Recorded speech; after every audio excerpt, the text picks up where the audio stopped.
everybody, welcome to the Adam Clery Football Channel and Martin Zubimendi. Great name. He is Arsenal's first transfer of the summer window, despite it being May, and unlike Rice, Marino, Partey and Major League Skelly, who can all play number 6 on their lonesome, he is a number 6 on their lonesome, and considered one of the best in the world at it as well. Now that's very exciting, obviously, but given that everyone and their gerbil has said that what Arsenal really need is a new centre-forward, new left-sided attacker, more creativity at the top end of the pitch, why instead have they gone so early and so hard on what your dad would call a defensive midfielder? Well, that's what this video's about. I'm going to tell you. Okay, so personal bio. Martin Zubimendi is 26 years old, great age, and has played his entire career at Real Sociedad, breaking into the team in 2020 and being a mainstay ever since. Like, genuinely, I sat down and I counted all of this. In the last 3 seasons, he has started all but 4 of the games he was available for and has been available for pretty much the entirety of those 3 seasons. And say it with me, friends, what is the best ability? Availability. He also broke into the Spain squad in time for the Euros, where he replaced Rodri at half-time against England. Yep, that still hurts, and has subsequently then replaced Rodri in Spanish Hearts during his injury. He started all but 1 of their games since then, and Spain, just like Sociedad, just like Arsenal, play in a 4-3-3 shape. Interesting. But where Arsenal tend to differ from both Spain and Sociedad, as well as just obviously geographically, is while they have a single pivot, they like to get another player involved in this area. You will routinely see one of the fullbacks, usually Lewis Skelly, inverting into that area. Declan Rice drops in when they're being pressed by a really good team to give them a double pivot, and Martin Ødegaard will occasionally come all the way back, even as deep as the centre-backs, to give them better quality on the ball and make them able to resist said press. Now that is important, because if you look at Liverpool, who ran away with the league this season, they're not a perfect tactical setup by any stretch of the imagination. You can get at them, but the one thing they have is the ability to rely on Ryan Gravenberch, and Ryan Gravenberch alone, to manage this part of the pitch. He will resist the press. He will turn out of pressure. He'll drag you up the field without needing to pull a body away from a more dangerous area to help him do that. And thus, when Liverpool do get quickly into attacking areas, they tend to find themselves with a lot of options ahead of the ball. And Arsenal fans, you literally saw this at Anfield when you played them just the other day. Compare the options, both the quality and quantity of them, available to Martin Ødegaard in this situation with the options available to Mo Salah in an almost identical situation before that. Now don't get me wrong, that is a bit of a nuanced thing. Arsenal's strength isn't really creating those kind of chances, but part of the reason for that, it goes in a circle, is because they have so many bodies in the build-up, ensuring that they don't lose the ball and they reliably move up the pitch. And as a result, one of the hallmarks of this Arteta side is that they virtually never give the ball away in their own build-up, which is really good, but the cost of that is that they sometimes can get a little bit stuck trying to play out from the back. Just to lay that out in numbers so it looks like I know what I'm talking about, they're really low down for tackles against them in the attacking third. And just, you have to sort of mentally factor in the possession when you look at that stat, because it's like, oh wow, Fulham and Bournemouth, they don't lose the ball there, but they hardly ever have it there compared to Arsenal. Like, for Arsenal to see as much possession in this area as they do and lose it the same amount, that's way more impressive to me, I think. But anyway, the downside to this is that they go long from goal kicks way more than Chelsea, Tottenham, Man City, Brighton, basically all of the other "we're really good in our own third" teams. And again, that is also a bit of a nuanced stat. Sometimes they go long just because there's better options up there, and David Raya is a fantastic kicker, but sometimes it is because they have too many bodies in this part of the pitch and they struggle to find options further up. And that, fundamentally, is why they have bought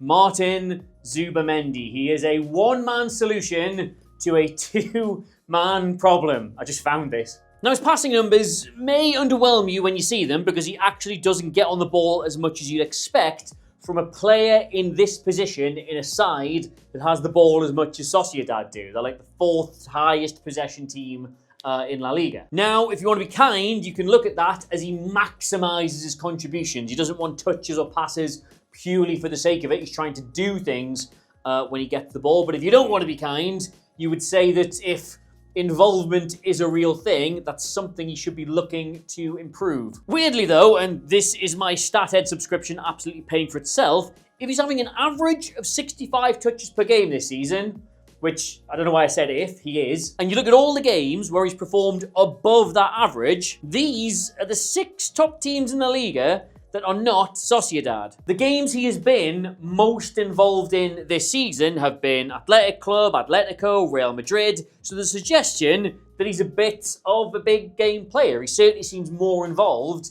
in games where you would expect him to maybe be involved less. And I'd say that is quite the positive. But okay, I'm aware we're quite far into the video here. What does he actually, do? Well, aside from allowing you to play out on his own, evading the pressure, breaking the lines, finding the space, all that good stuff, if we look at his numbers in possession, they paint a picture of his strengths. Loads of touches in the defensive and middle third, not a shock, but hardly any midfielders getting on the ball more in their own box. And that's interesting because it's partly because he's incredibly comfortable dropping between the 2 centre-backs in possession to allow the full-backs to play a little bit further up to find the space. But also, and more on this later, because he's an incredible defensive asset as well. But here's the best bit though. Not a lot of take-ons, but in the top 10% of midfielders in Europe for beating a player. And just take a second to think how many attacking midfielders who are great dribblers are going to be included in that statistic. He's almost certainly the only holding, deep-lying, number 6 type midfielder posting those sorts of numbers. And if you sort of do a little bit of mental extrapolation here, the combination of these numbers show you how difficult he is to press. Because you will just find the space wherever that is to get on the ball and help them get out. But he also has the ability to beat a man if that space doesn't exist. And what that means for Arsenal is there's considerably less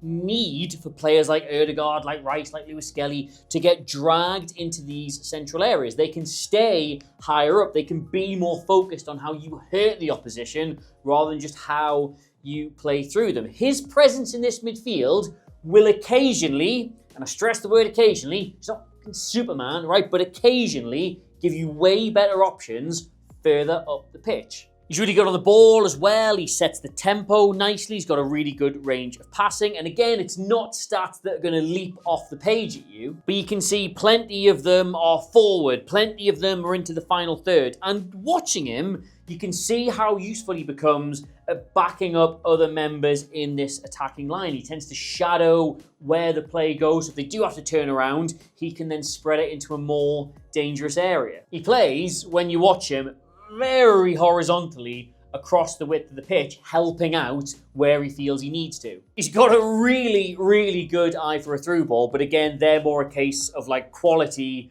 over quantity. And he used to be really, really bad at long passes. There's a real massive weakness in his game for a number of years, but they do seem to be improving. You'll notice I don't use the word good there, but I'll definitely say improving. But the thing is, if you're buying Zubimendi for his contributions in this part of the pitch, you've already made an enormous and very expensive mistake. What you buy him for are his contributions in this part of the pitch, and not just with the ball. Now, I gave a little tease before. What's he like, the little scamp, about what a defensive asset he can be? When you look at the numbers, there are things there that start to catch the old eye. Really high ranking for tackles in the final third, really high ranking for stopping people dribbling past him, blocking shots, clearing the ball, intercepting. If you line his numbers up against Thomas Partey, presumably the player who will be most affected by his arrival, you can see there's not really any physical or defensive downgrades, and in many respects, he's actually performing better than the player he's going to be replacing, albeit in La Liga. And obviously, up to you how comparable you find stats there with stats here, but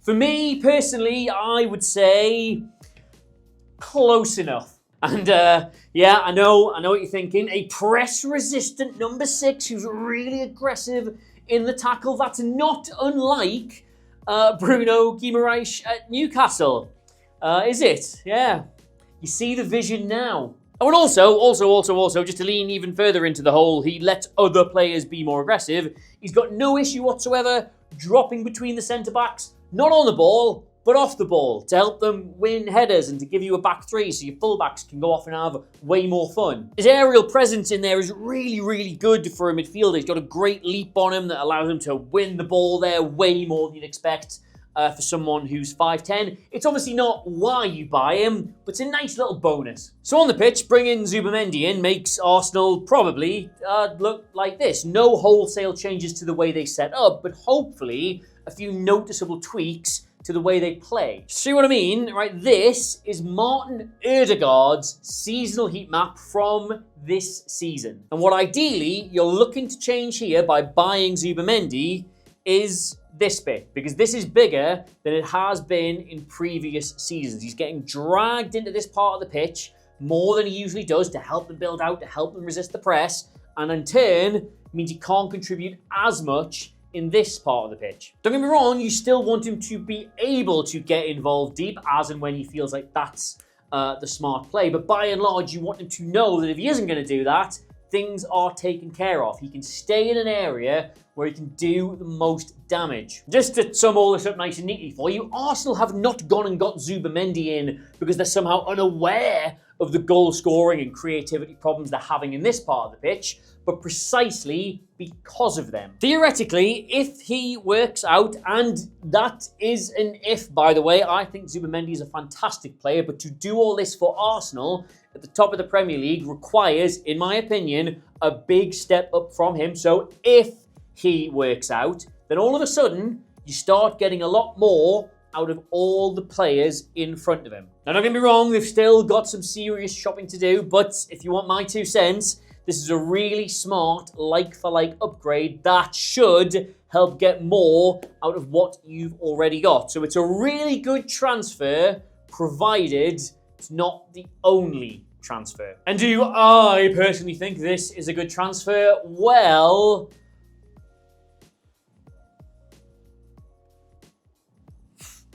found this as well. So anyway, yeah, that's the Martin Zubimendi to Arsenal video, which I'm pretty sure that it has happened, hasn't it? Like, Romano's gone with it, everybody else has gone with it, but the club haven't yet. So is that because of the transfer window?